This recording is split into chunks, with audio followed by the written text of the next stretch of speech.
নজরুল আমাদের ভবিষ্যৎ প্রজন্মের প্রেরণার উৎস বললেন প্রধানমন্ত্রী। 1 লাখের বেশি শিক্ষক নিয়োগের ঘোষণা শিক্ষামন্ত্রীর। দোহায় মার্কিন ইরান আলোচনা শেষ, হরমুজ প্রণালী নিয়ন্ত্রণ নিয়ে অনিশ্চয়তা কাটেনি।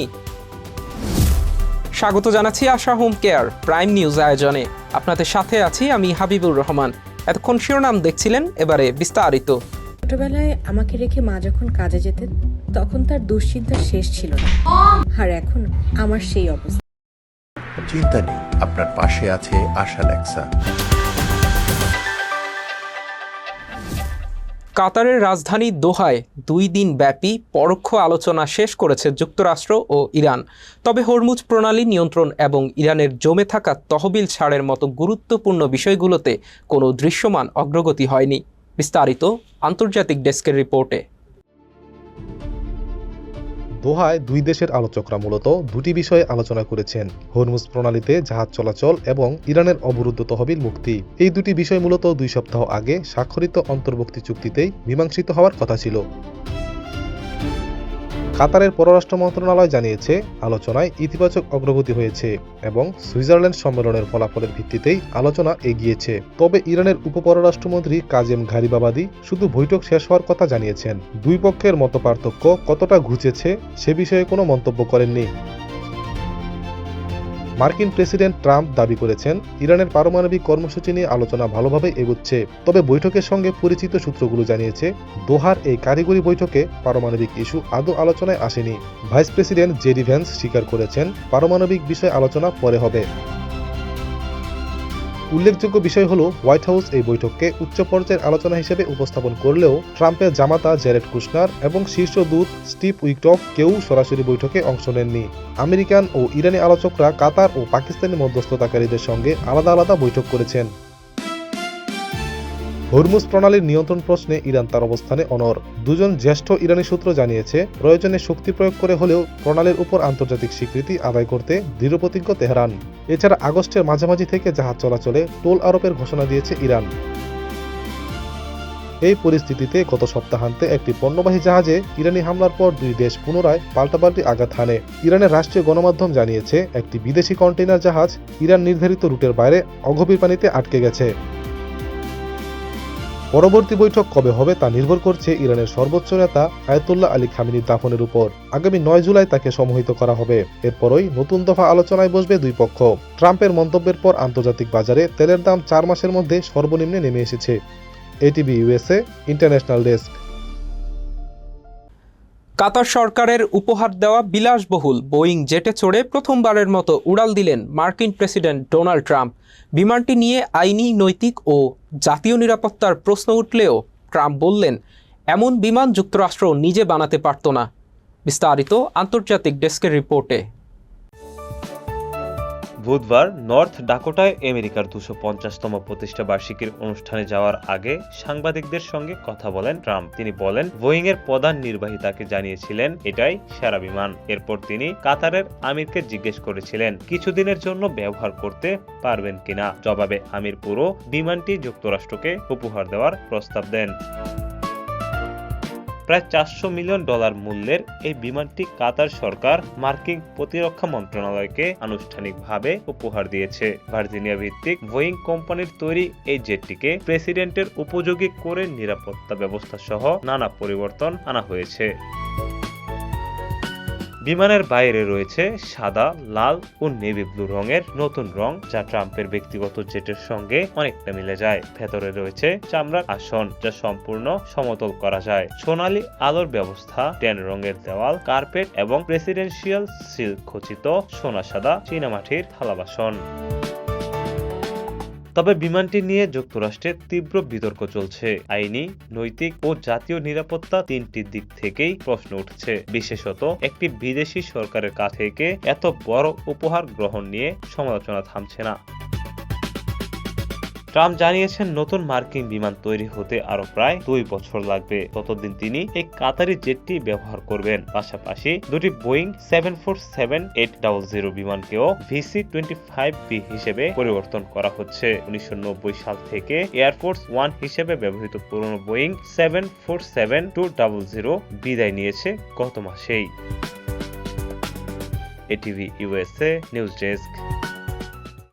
নিউ ইয়র্কের ঐতিহাসিক এম্পায়ার স্টেট বিল্ডিংয়ের প্রায় 1400 ফুট উঁচুতে অ্যান্টেনার উপর চড়ে বিশ্ব শান্তির বার্তা দিয়েছেন নেটফ্লিক্সের স্কাই ওয়াকার্স খ্যাত 2 Russian stunt artist Angela Nikolai ও ইভান বিরকুস। একই সাথে সেখানে দাঁড়িয়ে প্রেমিকাকে আংটি পরিয়ে বিয়ের প্রস্তাবও দেন ইভান, যা মুহূর্তেই সোশ্যাল মিডিয়ায় ভাইরাল হয়। তবে এই ঝুঁকিপূর্ণ স্টান্টের কারণে ম্যানহাটনে তীব্র চাঞ্চল্য তৈরি হলে নিউ ইয়র্ক পুলিশ ভবনের চূড়ায় ওঠে তাদের গ্রেপ্তার করে। বিপজ্জনকভাবে জননিরাপত্তা বিঘ্নিত করা ও অবৈধ অনুপ্রবেশের দায়ে বর্তমানে তাদের বিরুদ্ধে একাধিক মামলা দায়ের করা হয়েছে। রাশেদ বাপ্পির রিপোর্ট। ব্যস্ত ম্যানহাটনের বুক চিরে আকাশ ছুঁয়ে দাঁড়িয়ে থাকা শত বছরের ঐতিহ্যবাহী এম্পায়ার স্টেট বিল্ডিং বুধবার দুপুরে হঠাৎ করেই এই আইকনিক ল্যান্ডমার্কে ঘিরে তৈরি হয় তুমুল উত্তেজনা। চারিদিকে হেলিকপ্টারের কানফাটা আওয়াজ আর নিচে উৎসুক মানুষের ভিড়। সবার নজর তখন 34th স্ট্রিটের এই বহুতল ভবনের একদম চূড়ায়, যেখানে প্রায় 1400 ফুট উঁচুতে দাঁড়িয়ে আছেন এক তরুণ তরুণী।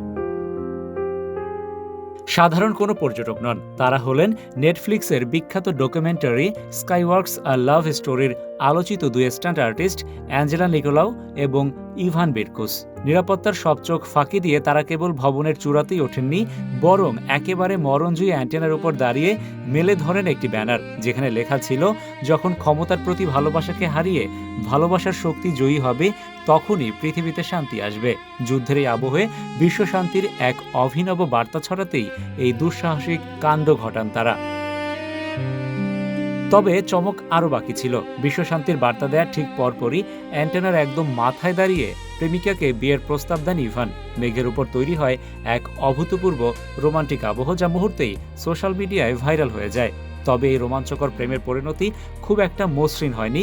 খবর পেয়ে রাস্তায় যান চলাচল বন্ধ করে দেয় নিউ ইয়র্ক পুলিশ। এনওয়াইপিডির বিশেষ দল ভবনের চূড়ায় উঠে এই যুগলকে হেফাজতে নেয়। ঝুঁকিপূর্ণ এই স্ট্যান্ডের কারণে এই যুগলের বিরুদ্ধে অনুপ্রবেশ, জননিরাপত্তা বিঘ্নিত করা এবং সরকারি কাজে বাধা দেয়া সহ একাধিক গুরুতর অভিযোগ আনা হয়েছে। এদিকে এম্পায়ার স্টেট বিল্ডিং কর্তৃপক্ষ জানিয়েছে, এই অনুপ্রবেশের ব্যাপারে তারা কিছুই জানতেন না। তবে ঘটনার রেশ কাটলেও নিউ ইয়র্কের আকাশে প্রেম ও প্রতিবাদের এই রুদ্ধশ্বাস মেলবন্ধন দীর্ঘকাল মনে রাখবে শহরবাসী। Rashed Bappi, ATV USA, New York, যুক্তরাষ্ট্র। একটি বিশাল হিট ডোমের কারণে তীব্র তাপদাহে পুড়ছে আমেরিকার অর্ধেকেরও বেশি এলাকা। 4 জুলাইয়ের স্বাধীনতা দিবসের উইকেন্ডে দেশ জুড়ে গরমের অনুভূতি 100 থেকে 115 ডিগ্রি ফারেনহাইটে পৌঁছাতে পারে, যা প্রায় 300টি নতুন রেকর্ড ভাঙার আশঙ্কা তৈরি করেছে।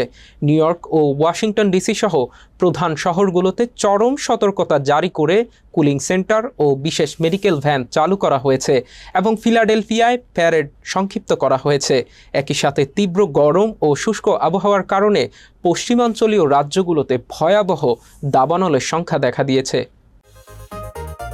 একদিকে স্বাধীনতা দিবসের 250 বছর পূর্তির মহাসমাবেশ, অন্যদিকে প্রকৃতির রেকর্ড ভাঙা রুদ্ররূপ। এক অভূতপূর্ব ও চরম বিপজ্জনক তাপদাহের কবলে পড়েছে মার্কিন যুক্তরাষ্ট্র। আবহাওয়াবিদরা সতর্ক করেছেন, এবারের 4 জুলাই আমেরিকার ইতিহাসের অন্যতম উষ্ণতম দিন হতে পারে। একটি বিশাল হিট ডোম বা তাপ বলয়ের কারণে দেশের অর্ধেকেরও বেশি এলাকা এখন তীব্র গরমে স্থবির। মিডওয়েস্ট থেকে শুরু করে পূর্ব উপকূল পর্যন্ত আর্দ্রতার কারণে গরমের তীব্রতা অনুভূতিতে 100 থেকে 115 ডিগ্রি ফারেনহাইট পর্যন্ত পৌঁছাতে পারে।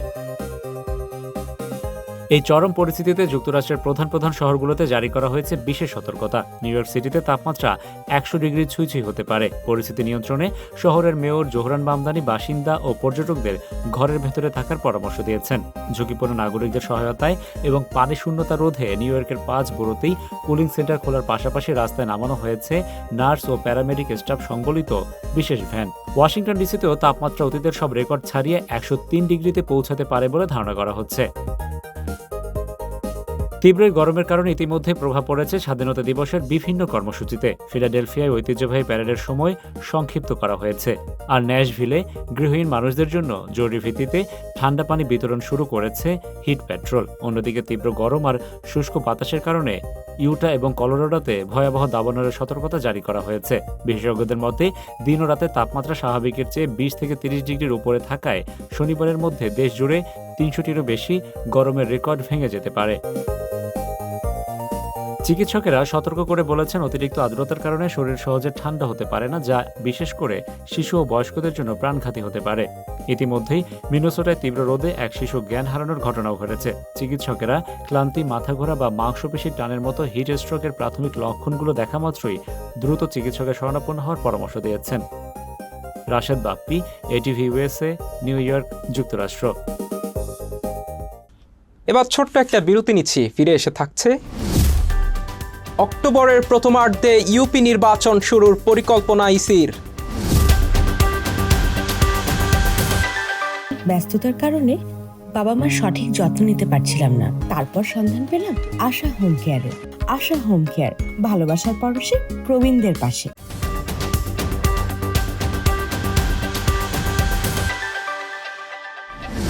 স্বাগত আবারও আশা হোম কেয়ার প্রাইম নিউজ আয়োজনে। প্রধানমন্ত্রী তারেক রহমান বলেছেন, জাতীয় কবি কাজী নজরুল ইসলাম কেবল অতীত ইতিহাস নন, তিনি আমাদের ভবিষ্যৎ প্রজন্মের জন্য প্রেরণার উৎস। বৃহস্পতিবার বাংলাদেশ সচিবালয়ে নজরুল বর্ষ উপলক্ষে মন্ত্রিপরিষদ বিভাগ কক্ষে আয়োজিত এক সভায় প্রধানমন্ত্রী একথা বলেন। জানান, নজরুল আমাদের যাপিত জীবনের অনিবার্য অংশ। প্রধানমন্ত্রী বলেন, প্রতিটি রাষ্ট্র এবং সমাজে এমন কিছু ক্ষণজন্মা মানুষ জন্ম নেন যারা আমাদের আর্থসামাজিক, রাজনৈতিক জীবন কিংবা আমাদের সাহিত্য, সংস্কৃতি, সামাজিক মূল্যবোধ, সামাজিক দর্শন ও আমাদের মনোজগতে প্রবলভাবে প্রভাব বিস্তার করে থাকেন। কবি নজরুল তেমনই একজন ক্ষণজন্মা ব্যক্তিত্ব। কৈশোর থেকে পরিণত বয়স, আমাদের জীবনের সকল পর্যায়েই তার প্রভাব অপরিসীম। প্রধানমন্ত্রী তারেক রহমান জানান, সরকার 2026 সালের 25শে মে থেকে 2027 সালের 25শে মে পর্যন্ত সময়কে নজরুল বর্ষ হিসেবে ঘোষণা করেছে। এর পাশাপাশি কবির স্মৃতি বিজড়িত ময়মনসিংহের ত্রিশালকে নজরুল সিটি ঘোষণার সম্ভাব্যতা খতিয়ে দেখা হচ্ছে বলেও অনুষ্ঠানে জানানো হয়েছে। 1 লাখেরও বেশি নতুন শিক্ষক নিয়োগের পরিকল্পনার কথা জানিয়েছেন শিক্ষা এবং প্রাথমিক ও গণশিক্ষামন্ত্রী ডক্টর আনম এহসানুল হক মিলন। বৃহস্পতিবার রাজধানীর হোটেল ইন্টারকন্টিনেন্টালে ইউনেস্কো আয়োজিত এক অনুষ্ঠানে তিনি এসব কথা বলেন। মন্ত্রী বলেছেন, সরকারি প্রাথমিক বিদ্যালয়ে 32,500 জন প্রধান শিক্ষক এবং বিভিন্ন বেসরকারি এমপিওভুক্ত শিক্ষা প্রতিষ্ঠানে প্রায় 70,000 শিক্ষক প্রভাষক নিয়োগের পরিকল্পনা রয়েছে। এহসানুল হক মিলন বলেন, এর সঙ্গে আরও প্রায় 70,000 জন অন্তর্ভুক্ত করা যেতে পারে। চলতি বছর ইউনেস্কো ও ইউনিসেফ গ্লোবাল পার্টনারশিপ ফর এডুকেশনের আওতায় বাংলাদেশের শিক্ষা খাতে প্রায় 99 মিলিয়ন মার্কিন ডলারের অর্থায়ন অনুমোদন করেছে বলে জানান শিক্ষামন্ত্রী। স্থানীয় সরকার নির্বাচন সামনে রেখে প্রাথমিক কর্মপরিকল্পনা প্রণয়ন করেছে নির্বাচন কমিশন। ইউনিয়ন পরিষদ, উপজেলা পরিষদ, পৌরসভা ও সিটি কর্পোরেশন নির্বাচনে পৃথক রোডম্যাপ করা হয়েছে। চলতি মাসের শেষের দিকে এগুলো চূড়ান্ত করে প্রকাশ করা হতে পারে। আগস্টের দ্বিতীয়ার্ধে তফসিল ঘোষণা করে অক্টোবরের প্রথমার্ধে ইউনিয়ন পরিষদ নির্বাচন শুরুর পরিকল্পনা করা হচ্ছে। জানা গেছে, স্থানীয় সরকার নির্বাচনে সারা দেশকে হাওর ও উত্তর পূর্বাঞ্চল, পার্বত্য ও উপকূলীয় অঞ্চল, নদী প্রধান ও চরাঞ্চল এবং সমতল ও শহরাঞ্চল এই 4 ভাগে ভাগ করে নির্বাচনের সময় নির্ধারণ করা হয়েছে। এর মধ্যে হাওর ও উত্তর পূর্বাঞ্চলে ইউনিয়ন পরিষদের ভোট গ্রহণের মধ্য দিয়ে স্থানীয় সরকার নির্বাচন কার্যক্রম শুরু করবে ইসি। এছাড়া ভোটের প্রস্তুতির অংশ হিসেবে 31 জুলাইয়ের মধ্যে ভোট কেন্দ্র চূড়ান্ত করার জন্য মাঠ পর্যায়ে চিঠি দেওয়া হবে। 31 জুলাই পর্যন্ত যাদের বয়স 18 বছর হবে তারা স্থানীয় সরকার নির্বাচনে ভোট দিতে পারবেন। জুলাই আগস্ট মাসে ডেঙ্গুর ভয়াবহতা বাড়তে পারে বলে জানিয়েছেন স্বাস্থ্যমন্ত্রী সর্দার সাখাওয়াত হোসেন বকুল। বৃহস্পতিবার ঢাকা মেডিকেল কলেজে এক অনুষ্ঠানে তিনি একথা জানান। স্বাস্থ্যমন্ত্রী বলেন, জুলাই আগস্ট মাসে ডেঙ্গুর ভয়াবহতা বাড়তে পারে, তবে তার নিয়ন্ত্রণে স্বাস্থ্য মন্ত্রণালয় ও অধিদপ্তর পর্যাপ্ত প্রস্তুতি রেখেছে। তিনি বলেন, থানা, উপজেলা, জেলা পর্যায়ে ডেঙ্গুর NS1 পরীক্ষার কিট পাঠানো হয়েছে। এছাড়া ঢাকা ও বড় শহরগুলোতে হাসপাতাল প্রস্তুত রাখা হয়েছে। রোগী বাড়লে তা চালু করা হবে। স্বাস্থ্যমন্ত্রী আরও বলেন, ডেঙ্গু প্রতিরোধে ইউনিয়ন পর্যায় থেকে শুরু করে মসজিদের ইমামসহ সকলকে পরিবেশ পরিচ্ছন্ন রাখতে আহ্বান জানানো হয়েছে। পাবনার বেড়া উপজেলায় যমুনা নদীর অব্যাহত ভাঙনে চরম আতঙ্কে দিন কাটাচ্ছেন নদীপাড়ের বাসিন্দারা। যমুনার ভাঙনের মুখে পড়েছে বিদ্যুৎ উপকেন্দ্র, মসজিদ, অসংখ্য বসতবাড়ি ও শত শত বিঘা ফসলি জমি। সবচেয়ে বেশি ক্ষতিগ্রস্ত হয়েছে কল্যাণপুর চর। সেখানে ভাঙন দিন দিন ভয়াবহ রূপ নিচ্ছে। প্রায় 1 মাস আগে শুরু হওয়া এই ভাঙন এখন পুরো এলাকার মানুষের জন্য আতঙ্কের কারণ হয়ে দাঁড়িয়েছে। ভাঙনের অগ্রগতি অব্যাহত থাকায় এলাকাবাসীর মধ্যে চরম উদ্বেগ বিরাজ করছে। তাদের আশঙ্কা, দ্রুত কার্যকর প্রতিরক্ষা ব্যবস্থা গ্রহণ না করা হলে অদূর ভবিষ্যতে বহু স্থাপনা যমুনা নদীগর্ভে বিলীন হয়ে যেতে পারে।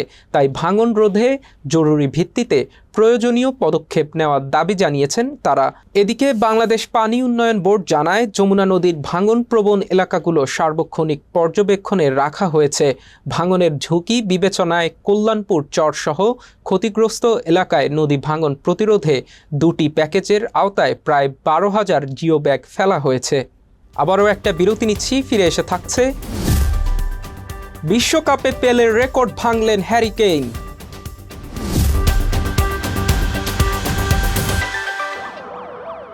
আমি যদি মিথ্যে বলতাম তাহলে আমার ছেলেটা কি শিখত? বাবা, সব সময় সাদাকে সাদা এবং কালোকে কালো বলি। সাপ্তাহিক সাদা কালো, আমরা সাদাকে সাদা, কালোকে কালো বলি।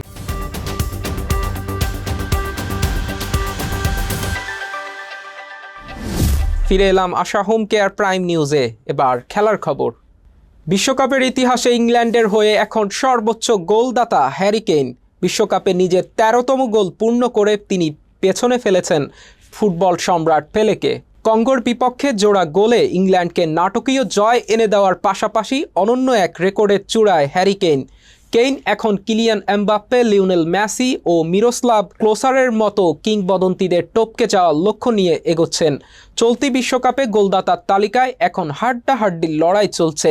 বর্তমানে 6টি করে গোল নিয়ে যৌথভাবে শীর্ষে অবস্থান করছেন আর্জেন্টিনা অধিনায়ক লিওনেল মেসি এবং ফ্রান্সের কিলিয়ান এমবাপ্পে। 5টি করে গোল নিয়ে তাদের ঠিক পেছনেই রয়েছেন নরওয়ের আর্লিং হালান্ড এবং ইংল্যান্ডের হ্যারি কেইন। ব্যক্তিগত অর্জনেও বর্তমান 2025-26 মৌসুমটি কেইনের জন্য স্মরণীয় হয়ে থাকছে। সব মিলিয়ে এই মৌসুমে তার গোল সংখ্যা এখন 72। এক মৌসুমে সর্বোচ্চ গোলদাতার তালিকায় কেইনের সামনে এখন কেবল জার্মানির গার্ড মুলার এবং আর্জেন্টিনার লিওনেল মেসি। শেষ করার আগে থাকছে বিনোদনের খবর। বলিউডের মহাতারকা শাহরুখ খান এবার ক্রিকেটের দুনিয়ায় নতুন ইতিহাস গড়লেন। লস অ্যাঞ্জেলেসে তার নাইট রাইডার্স গ্রুপের উদ্যোগে মেজর লিগ ক্রিকেটের সঙ্গে যৌথভাবে গড়ে উঠেছে একটি বিশ্বমানের ক্রিকেট স্টেডিয়াম। দীর্ঘদিনের লালিত স্বপ্ন বাস্তবে রূপ পেতে দেখে আবেগে ভাসলেন শাহরুখ নিজেও। বিস্তারিত ডেস্ক রিপোর্টে। ক্যালিফোর্নিয়ার পোমোনায় ফেয়ারপ্লেক্সে নির্মিত নাইট রাইডার্স ক্রিকেট গ্রাউন্ড আনুষ্ঠানিকভাবে উদ্বোধন করলেন শাহরুখ খান। এটি লস অ্যাঞ্জেলেসের নাইট রাইডার্সের স্থায়ী হোম গ্রাউন্ড হিসেবে ব্যবহৃত হবে এবং মেজর লিগ ক্রিকেটে দলটির ঘরের মাঠ হিসেবে কাজ করবে। সামাজিক মাধ্যমে আবেগঘন এক পোস্টে শাহরুখ খান লেখেন, যা একটি স্বপ্ন হিসেবে শুরু হয়েছিল আজ তা বাস্তবে পরিণত হয়েছে। এই মাঠ শুধু খেলাধুলার জন্য নয়, এটি বিনোদন, পরিবার এবং চিরস্থায়ী স্মৃতির জায়গা। আইসিসি ও বিসিসিআই এর সম্মানিত সম্পাদক জয় শাহ এবং আইসিসিকে বিশেষভাবে ধন্যবাদ জানান তিনি। শাহরুখ জানান, এই মাঠটি শুধু লস অ্যাঞ্জেলেসের জন্য নয়, বিশ্বের সব ক্রিকেট প্রেমী এবং নাইট রাইডার্স পরিবারের জন্য। স্টেডিয়ামটিকে তিনি শক্তি, সম্প্রদায় ও আপনজনের মিলনস্থল হিসেবে গড়ে তুলতে চান বলেও জানান। বর্তমানে স্টেডিয়ামটির ধারণ ক্ষমতা 5,000 দর্শক। 2027 সালের মধ্যে তা 12,000 এবং 2028 লস অ্যাঞ্জেলেস অলিম্পিকের আগে 15,000-এ উন্নীত করার পরিকল্পনা রয়েছে। 1900 সালের পর প্রথমবারের মতো অলিম্পিকে ফিরেছে ক্রিকেট। সে ঐতিহাসিক আসরেরও অন্যতম ভেন্যু হবে এই মাঠটি। নাইট রাইডার্স গ্রুপ ভারতের কলকাতা নাইট রাইডার্স থেকে শুরু করে ক্যারিবিয়ান, সংযুক্ত আরব আমিরাত এবং এখন যুক্তরাষ্ট্র পর্যন্ত বিস্তৃত। দ্রুত বেড়ে চলা আমেরিকান ক্রিকেট বাজারে এই স্টেডিয়ামটির দলটির প্রথম স্থায়ী ঘাঁটি হিসেবে বিবেচিত হচ্ছে। ATV USA sports desk. এবার ভিন্ন এক আয়োজন। নিউ জার্সি রাজ্যের আটলান্টিক সিটিতে প্রবাসে বাংলা সংস্কৃতির আবহ ধরে রাখতে ও পারস্পরিক সম্প্রীতি বৃদ্ধির লক্ষ্যে cab association of Atlantic city 1 July বুধবার আয়োজন করে এক প্রাণবন্ত বনভোজনের। নিউ জার্সি থেকে সুব্রত চৌধুরীর রিপোর্ট।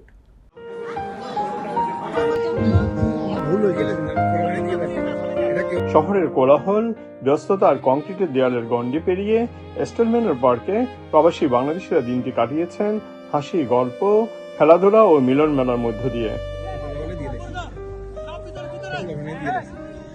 না, তাদের তো ছিল। তীব্র গরমকে উপেক্ষা করে বিপুল সংখ্যক প্রবাসী বাংলাদেশি এই বনভোজনে অংশ নেন। বনভোজনে বিপুল সংখ্যক প্রবাসীর পরিবার পরিজন সহ কমিউনিটির বিশিষ্টজনেরা অংশ নেন। বাংলাদেশ এর কমিউনিটির মাঝে এই ট্যাক্সি অ্যাসোসিয়েশনটা উৎপত্তি হয় 1988 সালে প্রথম পিকনিকের মাধ্যমে। সেই ধারাবাহিকতায় আজকে 2026 সালে এসে আমরা সেই ইউনাইটেড, আমরা একত্রবদ্ধভাবেই আছি এখনো। দোয়া করবেন আমাদের জন্য। মৌসুমের দ্বিতীয় এই বনভোজনে বিভিন্ন আয়োজনের মধ্যে ছিল শিশু ও নারীদের বিভিন্ন ধরনের খেলাধুলা, এছাড়া বিভিন্ন ধরনের উপাদেয় খাবারের আয়োজনও ছিল। দুপুরের খাবার শেষে শুরু হয় বনভোজনে অংশগ্রহণকারীদের জন্য খেলাধুলা ও বিনোদনমূলক আয়োজন। আজকের এই ক্যাব অ্যাসোসিয়েশন পিকনিকে এসে আমরা সবাই অনেক অনেক আনন্দিত। এই পিকনিকে এসে আমরা বাংলাদেশের ছোঁয়া পেয়েছি। আশা করি অনেক ভালো থাকবেন। ছোটদের দৌড় প্রতিযোগিতা থেকে শুরু করে নারীদের বালিশ খেলা, সব আয়োজনেই ছিল প্রাণের ছোঁয়া। বনভোজনের সার্বিক তত্ত্বাবধানে ছিলেন আহ্বায়ক জাহাঙ্গীর হোসেন ভূঁইয়া ও সদস্য সচিব শেখ আমিন। বনভোজনের রেফেল ড্র ছিল অন্যতম আকর্ষণ, যেখানে ছিল আকর্ষণীয় পুরস্কারের সমাহার। এই তো এই বছরের প্রথম মৌসুমের এটা দ্বিতীয় পিকনিক। এখানে সব বাঙালিরা আসছে, আমি আসছি। তো এখানে সব দেশীয় খাবারের আয়োজন করা হয়েছে। তো সে খুব ভালো লাগছে, সবাই একসাথে এনজয় করছি। খুবই ভালো লাগছে খাবার দাবার সবকিছু মিলিয়ে। বনভোজনে আগত অতিথিরা প্রবাসী এমন মিলন মেলার আয়োজনের ভূয়সী প্রশংসা করেন এবং ভবিষ্যতেও এ ধরনের আয়োজন আরো বিস্তৃত করার আহ্বান জানান। Cab association of Atlantic city সভাপতি মোহাম্মদ মনিরুজ্জামান ও সাধারণ সম্পাদক বেলাল হোসেন ভূঁইয়া বনভোজন সফল হওয়ায় সংশ্লিষ্ট সকলকে ধন্যবাদ জানান। Subrata Chowdhury, ATV USA, New Jersey, America. Asha home care prime news শেষ করার আগে শিরোনামগুলো আরও একবার। নজরুল আমাদের ভবিষ্যৎ প্রজন্মের প্রেরণার উৎস বললেন প্রধানমন্ত্রী। 1 লাখের বেশি শিক্ষক নিয়োগের ঘোষণা শিক্ষামন্ত্রীর। দোহায় মার্কিন ইরান আলোচনা শেষ, হরমুজ প্রণালী নিয়ন্ত্রণ নিয়ে অনিশ্চয়তা কাটেনি। এতক্ষণ আশা হোম কেয়ার প্রাইম নিউজ আয়োজনে আমাদের সাথে থাকার জন্য ধন্যবাদ। এটিভি ইউএসএ দেখতে ডাউনলোড করুন অ্যাপ, চোখ রাখুন এটিভি ইউএসএ ফেসবুক পেজ ও ইউটিউব চ্যানেলে। থাকুন এটিভি ইউএসএর সাথে, থাকুন সংবাদে, সংস্কৃতিতে, বিশ্বজুড়ে বাঙালিয়ানায়।